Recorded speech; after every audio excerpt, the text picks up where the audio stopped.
Last night, we barely squeaked out of Nigeria, and we were unable to enter Cameroon until the border opens again this morning. This has forced us to sleep in no man's land between the borders, a first in EXO history. The problem with no man's land is neither country is likely to claim an incident that happens within it. So you're on your own if something goes south. Good morning. Welcome to 5 a.m. on day 100, I believe, of the expedition. Crossing into Cameroon, border opens in 3 minutes, and it's right there. So we're gonna go see if we can get into Cameroon and into a military convoy this morning before it leaves. That's the goal. If not, we're gonna be stuck here for almost 4 days. This border has only recently been opened to outsiders, so this crossing could be chaotic. And we're already experiencing misinformation. Here we go. We're following the guy in the scooter, so let's... Yeah, I think we're moving up to a secondary staging or a primary staging from here. Good morning. Good morning. I don't think he's here yet. Bonjour, papa. Shut it off. The Overlanding Milestones Global Expedition is presented by General Tire and is sponsored by Mobile One. Expedition apparel is provided by Fjall Raven and in association with Overland Journal and Expedition Portal. Join us as we embark on a 25,000-mile journey across the world.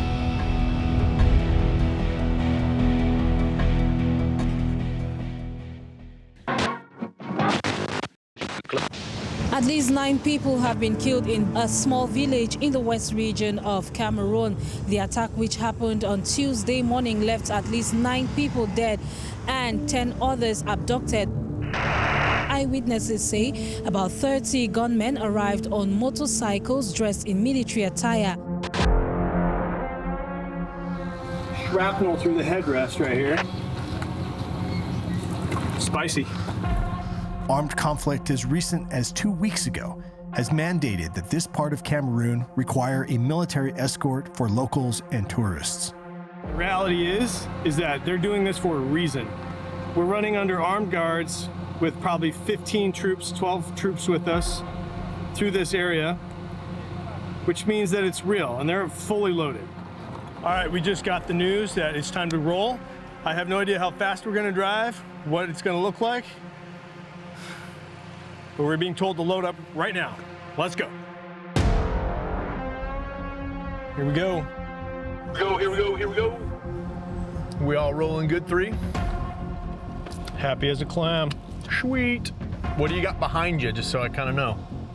So it's Weird Tail, Land Cruiser, and then it'll be Beast, machine gun to the rear. Dude, he's like staring down that van right there with a machine gun on him. That was nuts. He just pushed those guys off the road. Yeah, he pushed them off the road. He did. I saw that. Yeah, watch that dude in the rearview mirror, man. Our next objective is to get out of the 150-kilometer red zone. You can roll on me. Hazard right. Something big coming up because the bus went way around. Soldiers are out in the back. All right, already been a really long day. It's 12:30 local time. We got up at 4:30, so 8 hours ago we started our day, and now we're wheels up for the convoy. So kind of an interesting part about Cameroon, particularly on this border with Nigeria, is that there are some security risks, particularly for travelers. We don't know where those security risks are, and there are some checkpoints that are not official. So because of that, the Cameroon government requires that you travel in a military convoy. We're following a up-armored Land Cruiser full of soldiers, and then behind us we have I can see another up-armored 79 series Land Cruiser, and then a big up-armored, like a big armored vehicle, a big heavy with a machine gun up on top. Very interesting layout, the way that we're traveling. And we'll have to be in this convoy for 5.5, 6 hours. Pothole right. Today's route has us working through the jungle on a mix of pavement, dirt roads, and inescapable potholes. Oh my goodness, big giant potholes in the center. But for right now, we're just happy to be moving through this quickly and with good weather.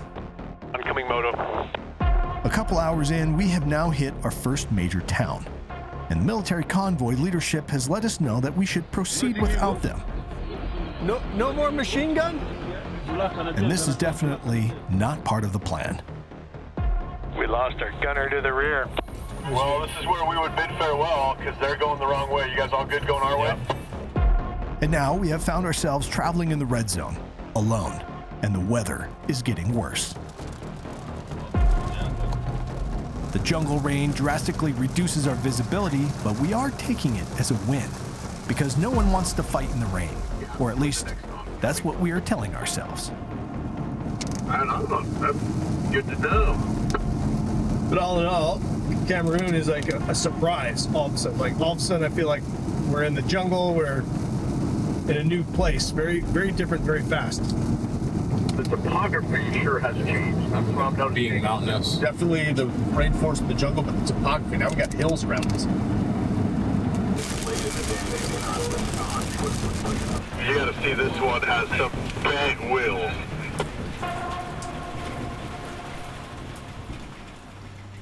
To our amazement, our friends with the machine guns have caught up to us after being gone for several hours.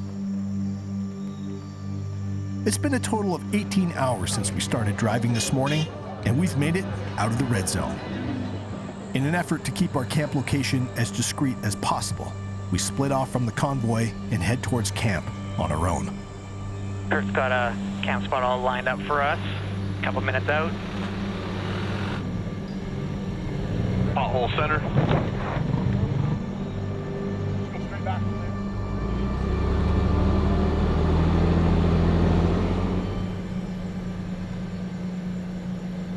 Whew.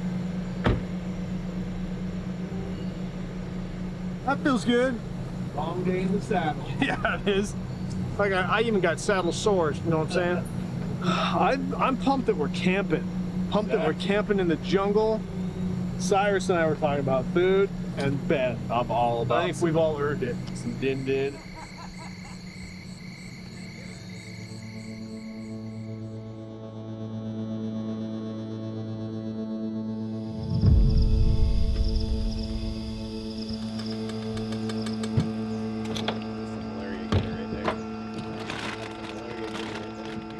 Good morning. Today, I don't know, 100 and something. And I bet you don't know what we have to do today. You did, you guessed it. We gotta drive. The two main milestones that I think that we should address is that, for one, we got to cross Nigeria and mostly Cameroon. I think that is significant because that is something that we've played in our minds and trained for and worked towards. If it all were to have gone wrong, just a whole lot of effort went into that, and now we're on the other side of it. And I think that's a milestone, something to be celebrated. So I'm going to put that in here. We've also crossed the halfway point of our mileage in Africa. So from the top of Morocco to where we are now, and where we are now to the very bottom, we've just gone over the halfway point. So that's something to be celebrated too, halfway through the continent of Africa. And then now we have, using our meatball math, you know, the top of Washington to the very bottom of Baja. Yeah. To get to Cape Town. Yep. So yeah, miles. Sure, just from the copious amounts of. I cannot tell you how flogged these trucks are getting. This is the most brutal driving conditions we've encountered for this duration too. Just every day, 12 hours a day, ripping around, hard brakes, hard gas, big hole hits, doing everything we can to not hit big holes, still hit them. Nice. Operation. You know what they say, an ounce of prevention's worth a pound of cure.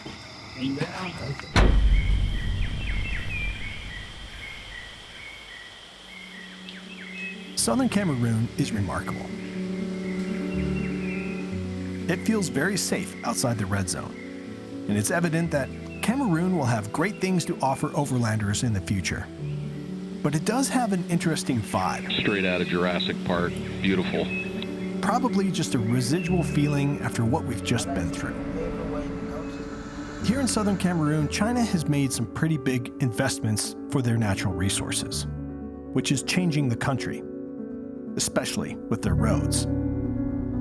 This is the only road in this entire continent so far that has been this quiet in terms of road traffic. This quiet, and at the same time this nice. Way more traffic. There's been other nice roads, yeah, but not this quiet. Like this one's incredibly quiet for how nice it is. Yeah. Sus. Or great. The Republic of Congo's border is in our sights, a day early due to these amazing roads, and there are some exciting stops we plan to hit over the coming days. The border crossing is very efficient. The only thing I have to note was that the border guards pretended to not speak English, a tactic many use to get information from the group because you don't think that they can understand you. Classic. So that was a great day for me, and now we got 1,000 kilometers to go straight south, which is, man, feels like progress. Yeah, I mean, those were very smooth borders when you look at the time. In fact, that Cameroon exit, probably one of the quickest we've had on the trip. And even the entry into Republic of Congo here was pretty straightforward too. We're in, and now we're on our way to camp. We thought we were going to camp 2.5 hours north of here, and not get here till midday tomorrow. So we're looking good. Those were great roads to get us here. The trip has turned a corner in every way.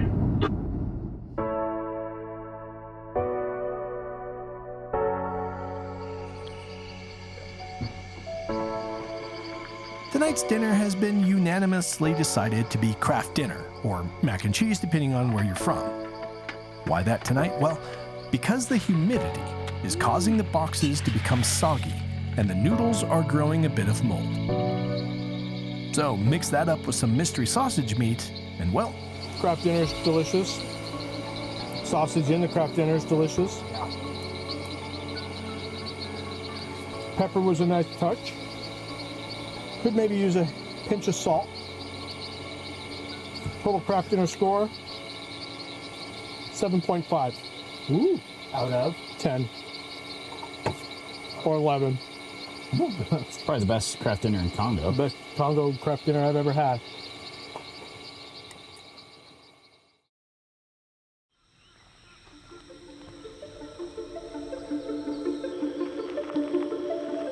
All right, we've got a great day ahead of us. We are going to try over the next 2 days to get down to a really cool camp that we're excited about because it's got a fun little river/animal experience. But it's a little over 900 kilometers away, so we've still got some motoring to do. These are big countries, and there's big gaps in between all the things we want to see and the places we plan to stay. So we're up early again today, got a good breakfast and a little later start today so we could catch up on another hour of sleep, and now it's motor time. We ought to keep an eye on our Equator. I'm not really sure where that happens, but that'll be a big one. Like we'd be about 150 kilometers or so from the Equator. Because we're at 1 degrees 41 and at 98 kilometers per degree. All right, boys, got another big milestone coming up, but this one here is a big one. Kind of stuck up on me, honestly. Cam, we got about 4 clicks out. This milestone really is a big one, the Equator. We have only crossed it one other time while on the South America expedition in Ecuador. Have lunch at the Equator, eh? That's cool. There's the monument. It's bigger on the internet. always does. Always does. There it is. That's sweet. Wow.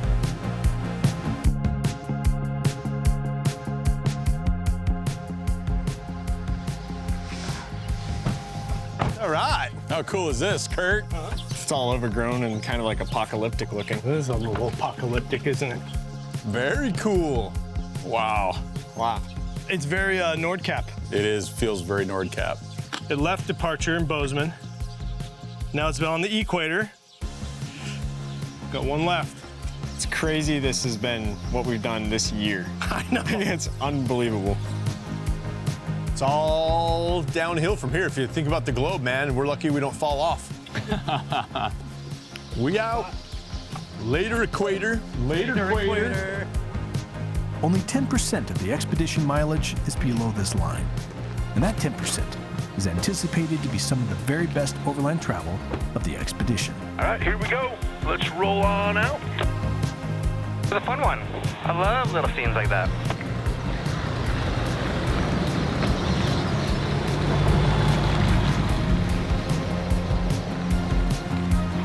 Feels pretty significant to be in the Southern Hemisphere now. Does feel like we're heading towards the final milestone. There has been a shift in the expedition. The final weeks ahead are stacked with anticipated encounters, and one is right over the horizon. Yeah, I keep looking out into the distance, expecting to see an elephant or something. But so far nothing. But I bet you there's something out here. The further we get in here, the more and more anticipation I have about what we're about to see. Likewise, we are pumped up here. It's a fun road, too, to get into this place. That and the change in scenery kind of left like the thick rainforest, and a lot of excitement today.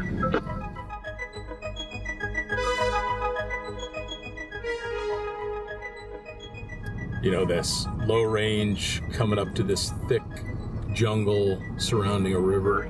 It feels like it hides something significant. We are in a place not very well known to the world, a sanctuary that protects and rehabilitates silverback gorillas.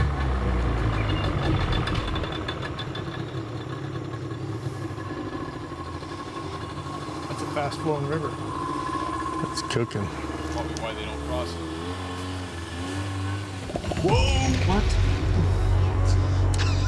What? That was awesome. What in the world? He just charged the boat.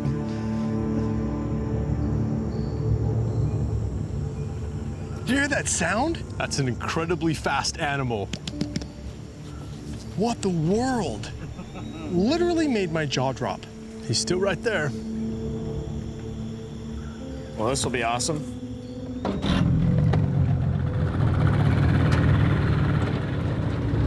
This remote island keeps the gorillas from wandering as they do not swim. The river is a natural fence that provides a safe haven for recovery before rewilding. Oh, there's one right there, guys. Yeah, right there.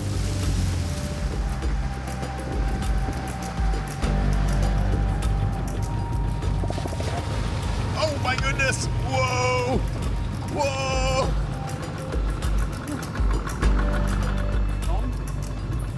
Look, he's hiding. He's just tucked back in there. He thinks he's hiding. Whoa! Hey there, big guy. He is so... Whoa, oh my gosh. That's one of the biggest animals I've ever seen.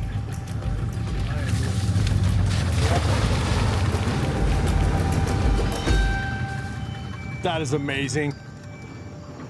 That is Love it. That's the coolest animal I've ever seen.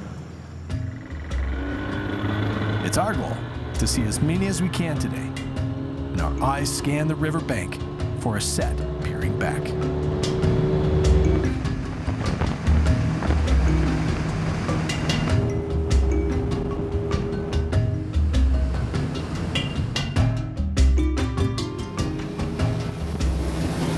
He could be even bigger than the last. Oh, here he comes, right there.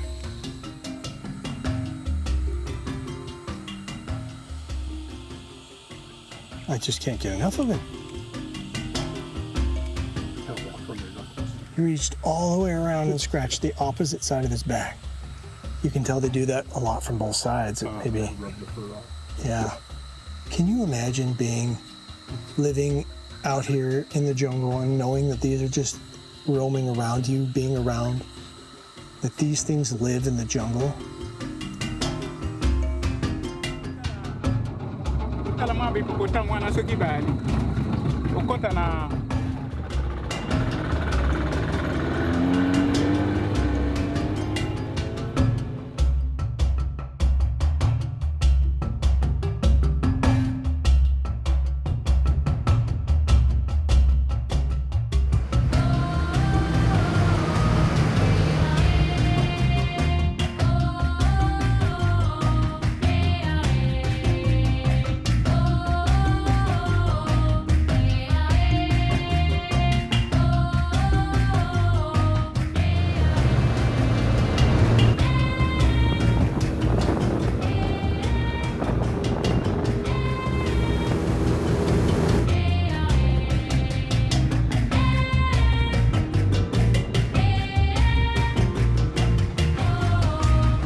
He's right there.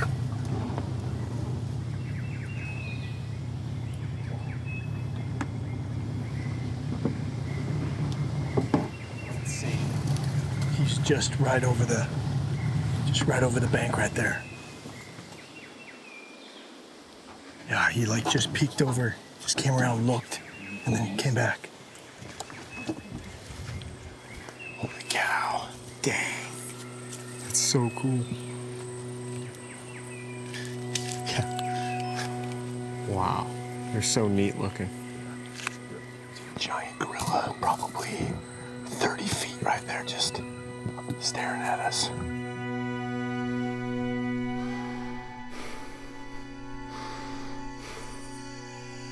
It is amazing. He's inching closer each time. He inches a little closer. Whoa! Look at the size of those hands. Whoa. That is amazing. That is absolutely amazing. Yeah. And this giant. Whoa. Look at his eyes. Wow. Scratch.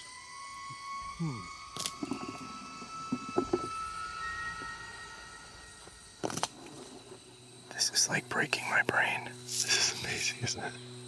He likes the, almost looks like onion. Yeah. And a banana.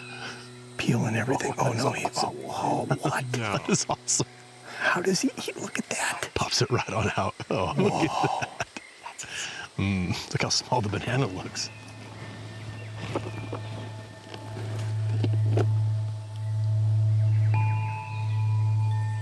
I think I can safely say I've never had an encounter like this that has this kind of presence. I think it's maybe because they are very similar to us.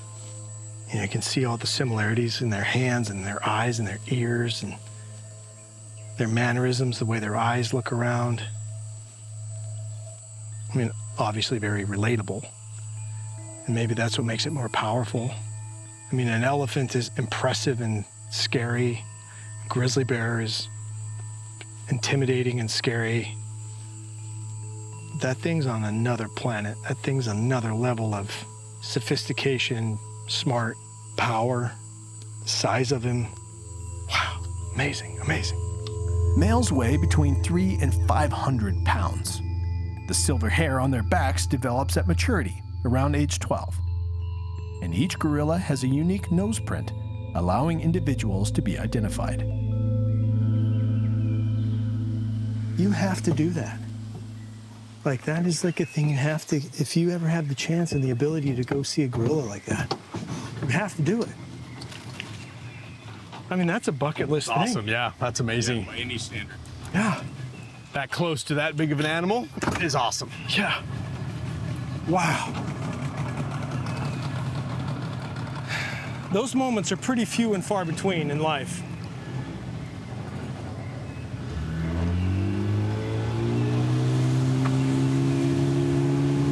Oh, that feels good. So good.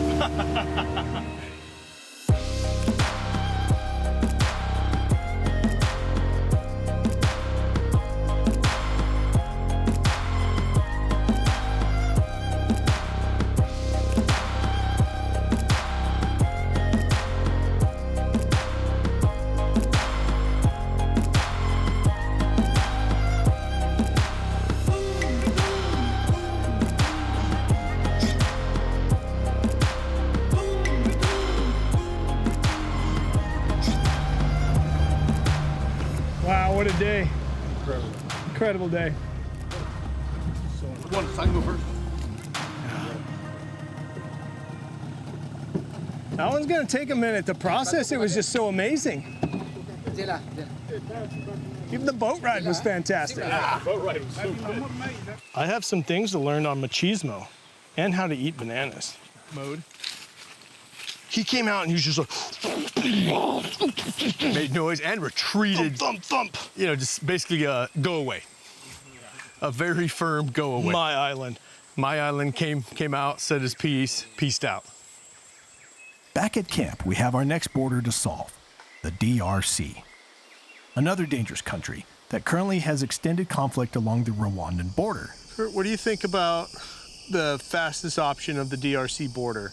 Like, we've been talking Cabinda, but is there a faster way to do it? So we're looking at spending the least amount of DRC in DRC for safety concerns. That would be going all the way to Cabinda and crossing that little chunk of DRC out by the ocean, and you basically go Angola to Angola in a single day, most likely.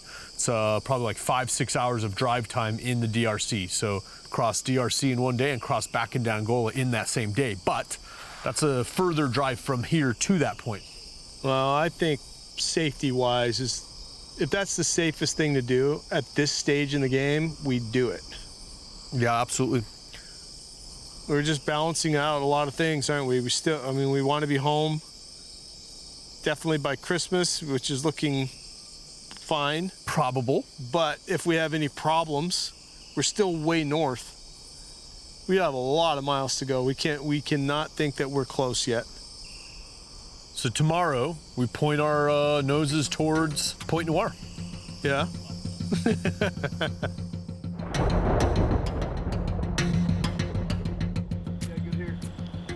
There's a big rainstorm coming in from the east, right on the horizon. The storm is rolling in quickly, and we must move with intention. How do you spell gorillas? G-O-R-R-I-L-L-A-S. Okay. How it's spelled now.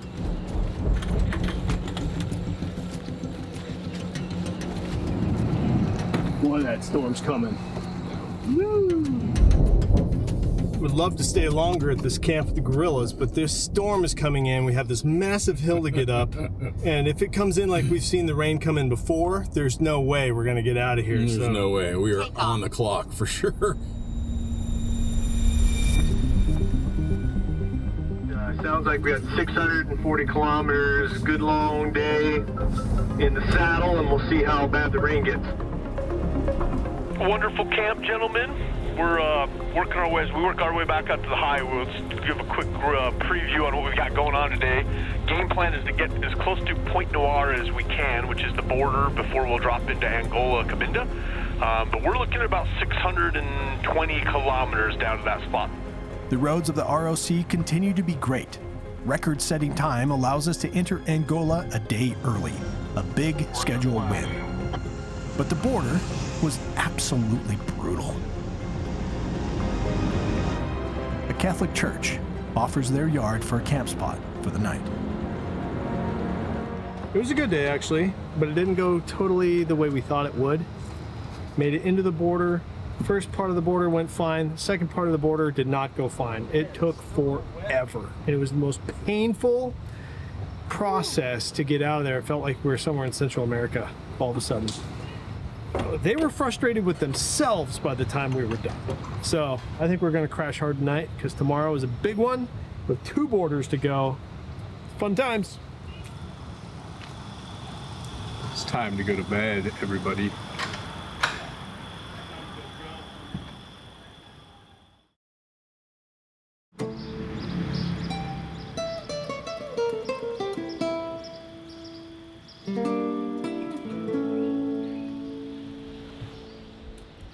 Borders are opening in an hour and a half, a 45-minute drive. Gonna get there, wait in line, make our coffee there. And we got 2 borders to do, and we need to cross the DRC today. Yeah, it looked like, what, about 180 kilometers across DRC or so we gotta do? A blitz. Off we go. Yep. This is one of the biggest challenges ahead of us. We must cross into the DRC and get back into Angola before nightfall, as tensions in this region are a little too high for us to want to stay. To get probably all the way across DRC, depending on what roads and fuel economy's like. Maybe if we do find a good fuel station there, we top off there as well, just to get into northern Angola completely full. There's no petrol here. There's essentially no petrol here. And you can see that now this morning. But at each one of these gas stations, if it's a gas station that has petrol, it's absolutely packed with people trying to get petrol for their motorcycles, like all the bikes that we've seen throughout Africa. And then that one was like 50 or 60 cars all lined up just waiting to get in there to get fueled up. The DRC is another level 4 country. The advisory encourages us to not enter, with the quote, volatile security situation, kidnapping, violent protests, terrorism, and outbreaks of cholera and mpox. But here we are. All right, so we just got into the DRC. It's been 5 hours to get through that border. Slowest one yet. Maddening process. It's just really pushing all of our patience. And we have a 6-hour drive and then another border. So if the other border takes as long as this one, we won't get through the DRC today. And just as we feel the slightest bit of momentum, a problem occurs. So, we stopped here to pay our road tax. We paid it. And then the guy over here got a call saying that all the Americans have to return back to the border. So the Canadians can go, which is not entirely helpful, but lots of confusion. Here's what's at stake. If we don't find a way to get through the DRC, the expedition will likely end here and fail. We took our passports again, and now they're saying, oh, the 4 Americans in the group cannot enter the Congo. Well, we've already entered the Congo, we're already stamped in and everything, but they won't allow us to use our visa to get past this point. Well, the weird thing is we're just at a road tax thing. We're already through all of the actual borders. But anyway, they're having us return, and they're saying that if we'd have gotten our visa in the United States and not in another country, we would have been fine. Yeah, so we'll see. The next hour is going to tell us a lot. We told them that we're just trying to get through this country in one day, so like, you know, maybe that'll help, maybe it won't. Stuck in the DRC. Dun dun dun. So right now we're headed back to the border that we've already spent 6 hours at, and we just made it through. So yeah, some guys riding with them to bring them our passports, and they're talking to one of their bosses or something. It's really all I know. Yeah, it's annoying. We need to stay positive and keep a good face. So the wargaming on options begins immediately. We're back in the border. This is where we find out more information. Okay.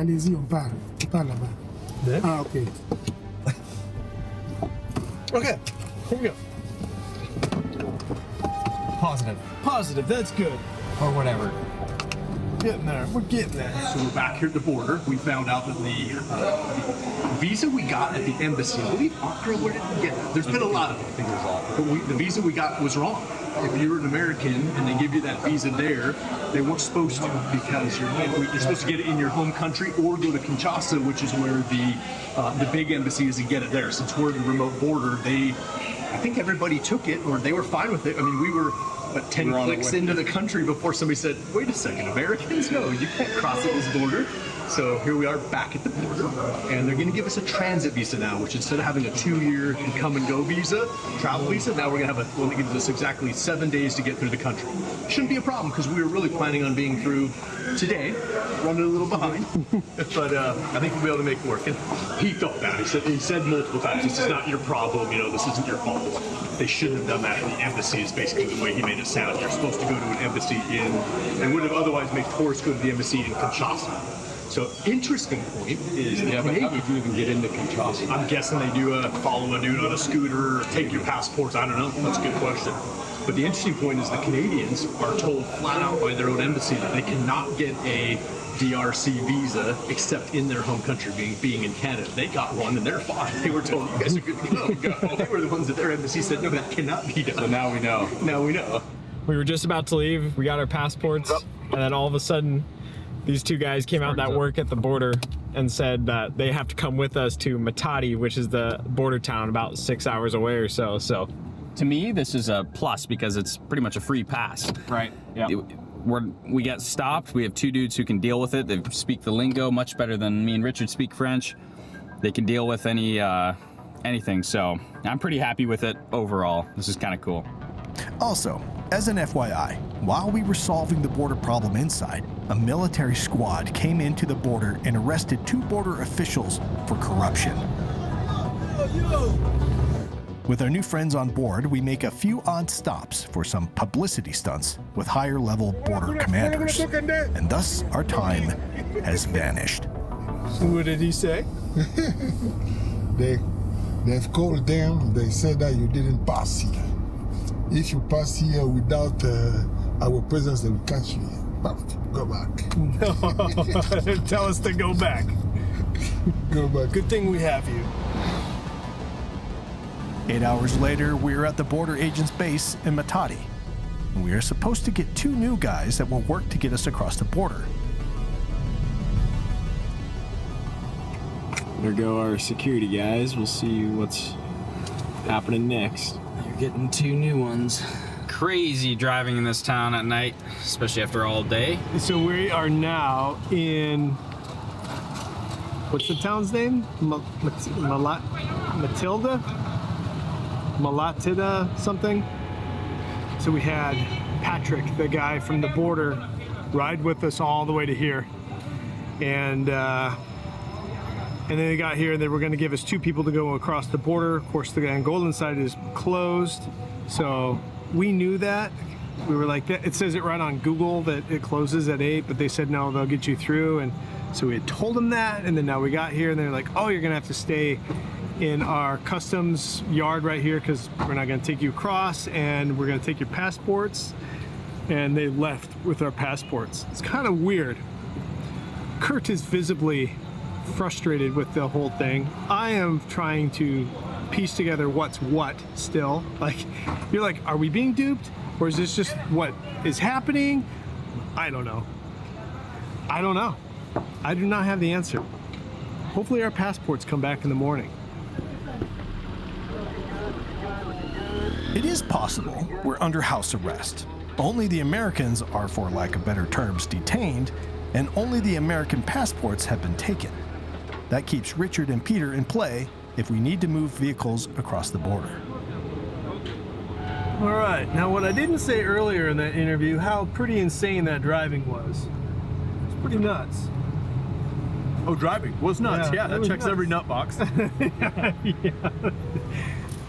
We have no choice but to trust the system and rack out. The next best thing is to be rested and ready for whatever tomorrow brings. Guards move around us all night, either for our protection or for our containment. The best part of last night, though, was the nuclear bright LED light from 4 different directions, burning your retinas. After a quick breakfast, we are escorted towards the border.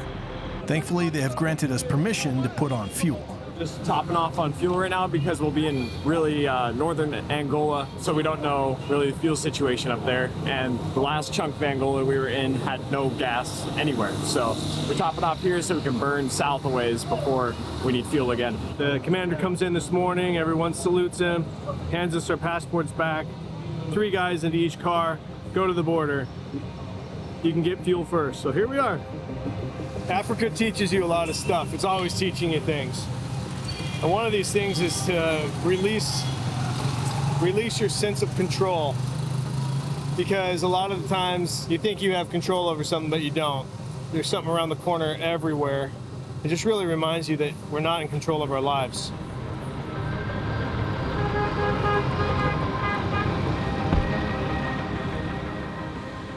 Well, we're out full of fuel and ready to get to the border.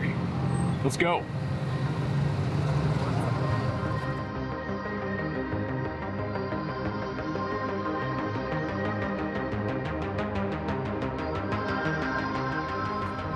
Oh, Clay, man, this is going to be a huge relief to be in Angola. Yes, it will. After 4 hours of processing through a relatively seamless border, we've been spit out on the other side back into mainland Angola.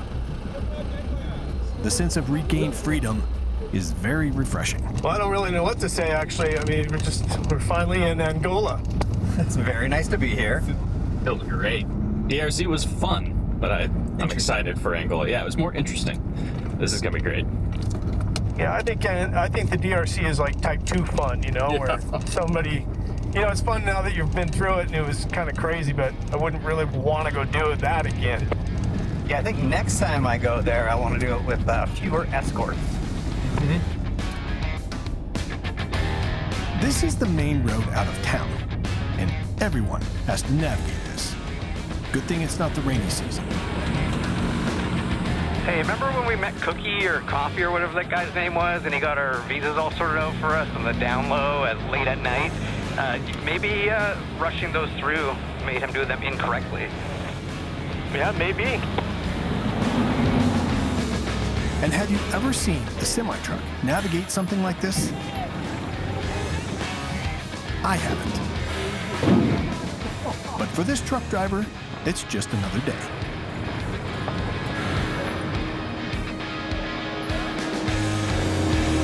The whole new world.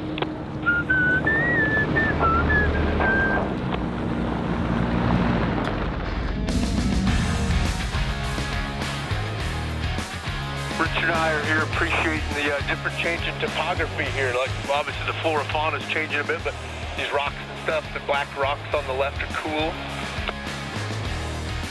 Ooh, there's caves in that mountain. Yeah, it's Mountain Cave Camp, and there's still some like tribes people. They call them like nymph or something. I don't know. They live in there. They may come out at night. All right, we just got into a really epic campsite. I mean, look at this. But there's one small problem, and it's undetectable, and you cannot see it. It is the smell that is here. As I was looking around for a place to be further away to maybe get out of the smell, by the way, Peter has also smelled this and it's horrible. I have concluded that the smell for you out there is a mix of detergent, like laundry detergent, and a cadaver. So blend those two together, you know, maybe like a 6-day cadaver in the sun. Put a bunch of soap on top of it, and that's the smell that we got. So it's too much for me. Every now and then, like right now it's okay, but then it comes in a wave and I gotta leave. So the gravel pit back over there, I think is fine. So I'm gonna veto this one for Peter's sake, because Peter needs to sleep well tonight. All right, let's do this again.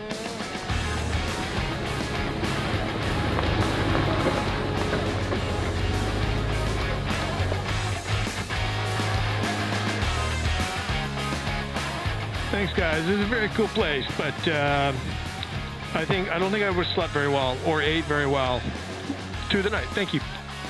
I feel the same. There's one little pile of trash there, but it's not even like a gross, nasty one. It's just like some stuff right there ahead of you, Spartan. But I think anywhere over here would be pretty out of view of the road. Agreed. Sweet. Well, just made it to camp for the night.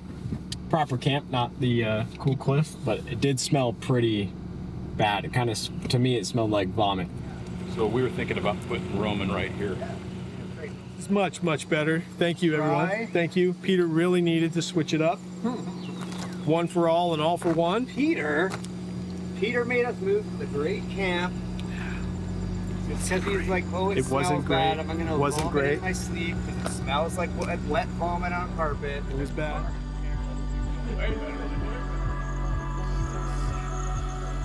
You dish up because there are so many bugs flying into our meal here. Not even funny. Get what's hot, boys. Yeah, Mostly before it's buggy. Mostly get it before it's buggy. That's awesome. Tastes like home. Yeah, it's really good. That's one of the best meals we've had. To Central Western Africa and its completion from, I'd say, Mauritania to DRC. Congratulations to the milestones we've achieved, the milestones ahead, to the 3 weeks to go. Yep. Yeah. Cheers. Here. Cheers. Cheers. Thanks for having us, Clay. Cheers, brothers. Nice. The next 3 days will be a whirlwind tour to the bottom of Angola, where we plan to hit an off-road canyon. Yeah, here we go. Looks like nothing on the tail. Let's roll. Angola has a lot to offer. We are finding good grocery stores, and the mainland seems to have a lot of fuel. There is so much to Angola that this is certainly a place that we as an overland community need to push into. Cheers. Yeah. Cheers, guys. Awesome. To a wonderful day. Awesome. Excellent camp. Oh, that's horrible. Yeah, but I feel better. Yes! What kind of snake is it? Oh man, it was big, and I touched it and stuff in it. It's been dead for seconds. We're just airing down because it's super choppy and we were at full aired up street pressure. So give a little more compliance to the suspension. Have we sent out the GPS point for the camp tonight? We got a region called Colinas Canyon.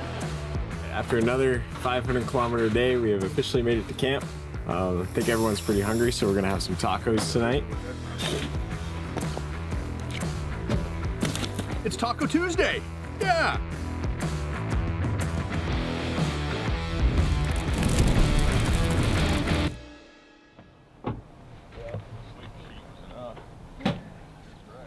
Yeah. Whoa, what was happening there? What was happening? Nothing. We are here in Angola, and I'm going to say southern Angola. Definitely southern Angola. Pushing south. It's been a long drive. Angola is tall, and that tall means many clicks to get from the top to the bottom. Mm-hmm. So we're quite a few days just trekking through some beautiful terrain. We really noticed a shift yesterday, and now we're in a desert that is like very akin to, it keeps coming up like the Atacama. Yeah, I believe it's the Namib Desert. This is the Namib, I think the north end of the Namib Desert, right? It's amazing that we are able to drive around Angola freely. Landmines plagued the country for decades, but now all but 10% of landmines have been cleared, and they are far from here. All right, we are officially out of road, gentlemen. We don't know where perfect camp, and I think anything up here is like fair game. You may poke around up in those little canyons with the drone and tell us what looks like a rad camp spot as well. All right, bird is going in the air. This place is cool. Showed up out of nowhere. Yeah, it's pretty wild. Sharp right around that corner. Are just these cool maze of roads everywhere. You want to like loop it up here in camp? Hey, firm.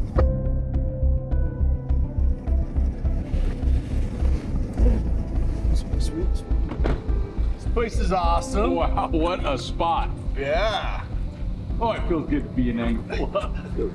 And this is a very special canyon, and it's also a very special day.